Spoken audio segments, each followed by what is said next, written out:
Welcome to Go Green Hawaii. I'm your host, Ted Obringer.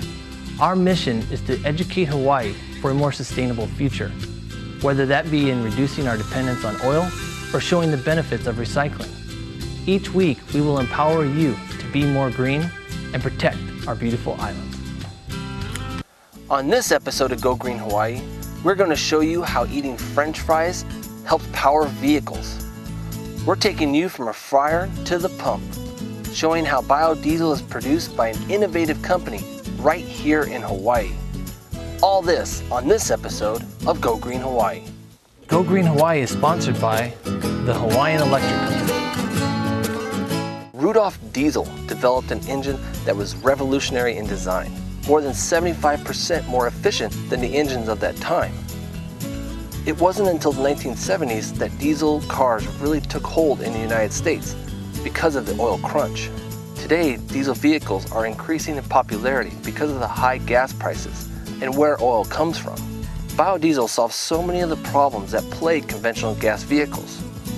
Biodiesel is found here in Hawaii, processed here in Hawaii, and used right here in Hawaii. No importing at all. You think diesel engines are only used in big trucks?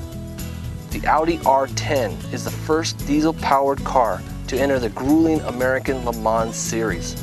The car did pretty good in the 12-hour race, finishing first, 4 laps ahead of its nearest competitor. Go Green Hawaii is sponsored by the Hawaiian Electric Company. Welcome back to Go Green Hawaii. Pacific Biodiesel is a leader in diesel production. Co-owner Kelly King explains why her and her husband created this amazing company. Biodiesel began as a way to clean up the Central Maui landfill. And we had a generator business that on Maui that was the Maui County dealership for Cummins engines. And so my husband's been a diesel mechanic for about 25, 30 years and has always made his career in that. And just in the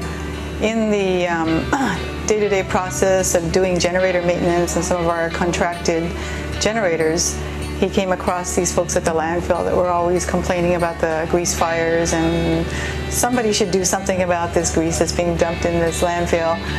And my husband, having been in the diesel engine business for so many years, remembered a time when, actually back in the 70s, when there was the fuel shortage and truckers were being told if you're really in a pinch, you can run to the grocery store and put some vegetable oil and that'll get you home. You don't want to do it for real long periods of time. So he started looking into what can be done with the vegetable oil, especially the used vegetable oil, and found some folks from the University of Idaho who were doing research on the used cooking oil being turned into biodiesel. And so he took that, we ended up partnering with one of the researchers there, and with my husband's expertise of knowing systems and how to put together these processing systems, he was able to develop the first biodiesel plant in the Pacific Rim.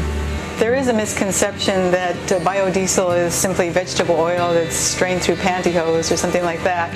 And so we try to explain to people whenever we do presentations that what we do is we take something that looks like this, which is the waste cooking oil after it's had your French fries in it, and we make it into this.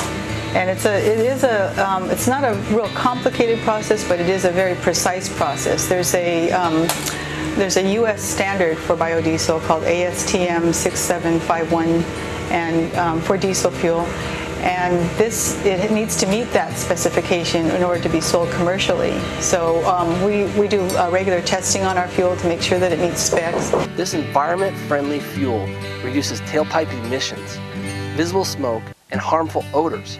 It operates in a conventional diesel engine with few or no engine modifications, and can also be used as a blend with conventional diesel while still achieving substantial reductions in emissions. Biodiesel is very similar to diesel fuel in its molecular makeup, and what we do is we take vegetable oil. It looks like this. It's got 3 triglycerides held together by a molecule of glycerin, and we drop off the glycerin, so now they're free floating, and that's what takes it from that viscous, thick substance to a very light fuel-like substance, and it looks very similar to diesel fuel. That's why it runs so well in the diesel engine. You really don't need to modify your engine at all. Biodiesel is completely natural, renewable fuel that is used in most any situation where conventional petroleum diesel is used. Even though diesel is part of the name, there are no petroleum or fossil fuels used in biodiesel. Biodiesel is 100% vegetable oil based. As far as infrastructure, it works very well in our existing infrastructure. It works very well with our existing diesel engines. And generally, when we've been in this business for 10 years, so we've seen some of the problems that have happened with biodiesel, and generally they're either related to storage or the way somebody is delivering the fuel into their engine. Not so much related to the actual fuel. The fuel is extremely compatible by itself or mixed with diesel fuel. So you can do any kinds of blends and they'll run similar in your engine. Go Green Hawaii is sponsored by the Hawaiian Electric Company.